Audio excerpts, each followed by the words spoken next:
Final. Come championship bound, baby! Woo! Big up, baby! Woo! We here, man. It got a little crazy out there, but we made it through. We're going to keep stacking the day, so see you in the championship. Bow, bow, bow! Let's go! June 17th wasn't just another game on the calendar. It was personal. This was the rematch everyone had been waiting for. Flashback to May 30th. Jacy Sheldon and the Connecticut Sun left Sophie Cunningham and Sydney Colson banged up and lying on the court. The hits were dirty, and somehow they got away with it. But guess what? The Indiana Fever didn't forget a single second. Fast forward to the rematch. And just when things were heating up, Sheldon poked Caitlin Clark right in the eye. That was the final straw. And what followed? Oh, it was poetic justice. Sophie Cunningham stepped in and delivered one of the most satisfying flagrant fouls you'll ever see. You want to know what happens when you mess with Clark's squad? This was it. If you're riding with the Fever, drop a CC and Spicy Sophie in the comments. Let's go. It was chippy the last time these two teams faced off too. Sophie Cunningham suffered her ankle injury in that game, but in addition to that, she actually had part of her front tooth knocked out. She made contact with Jacy Sheldon as Caitlin Clark knocks down the triple. But what people don't talk about enough is how hard you have to work to be able to be that good. All the hours that she's spent perfecting her craft. Retreating, firing, and hitting. So she can do that. On Indiana arguing the call. I mean, step back, you're late. She almost looks you in the eye. Picture this. May 30th, Indiana Fever versus Connecticut Sun.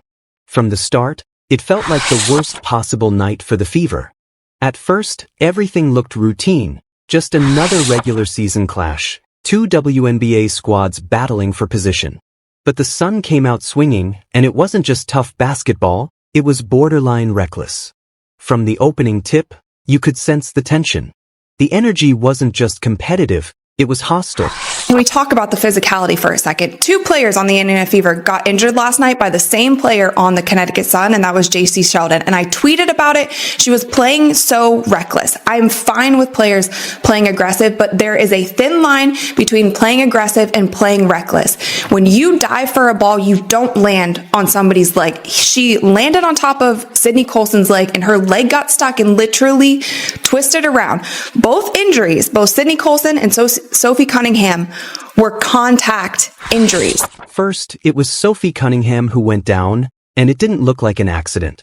The hit was way too forceful for what should have been a normal basketball play. Then, not long after, Sydney Colson got shaken up on another sketchy collision, leaving everyone wondering what was really going on out there. And the common thread? Jacy Sheldon. She was right in the middle of both plays, bringing a level of aggression that didn't just look competitive, it felt dirty. The kind of stuff that makes your blood boil. They weren't non-contact. They weren't ACLs. They weren't Achilles. They were contact injuries caused by the same player. And this kind of physicality that the WNBA they brag about. They say it's always been a physical league. That's just the heart of the it's not good basketball. And we've seen so many injuries. Paige Becker's out with a concussion. Rickea Jackson was out with a concussion. All of these injuries are contact plays. We've seen Caitlin Clark last year get chucked to the ground. We saw Angel Reese get clothesline chucked to the ground. The players continue to do it because the refs are allowing them. Why wouldn't you keep doing it if you're a physical player? And here's where the college history kicks in. This wasn't just about one game. Caitlin Clark and Jacy Sheldon had been battling since their Iowa versus Ohio State days.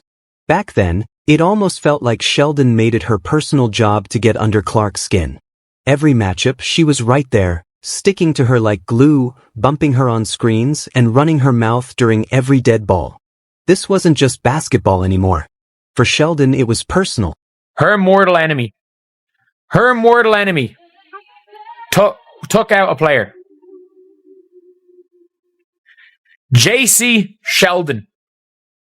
Caitlin Clark's mortal enemy, Jacy Sheldon. But on that May night, the refs acted like they were watching a completely different game.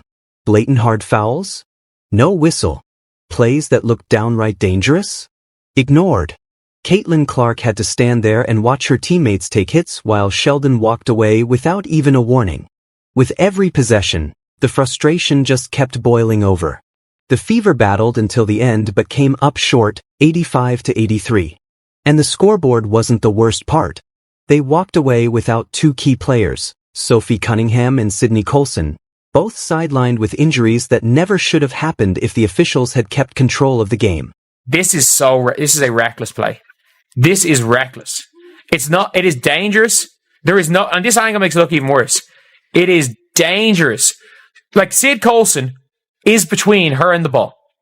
Sid Colson is, in fact, between Jacy Sheldon and the ball, and she dives through her knee. It wasn't even called as a foul. It wasn't even called as a foul. You could see it all over Clark's face after that loss.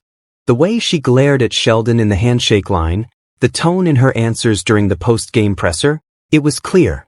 This story wasn't finished. Not even close.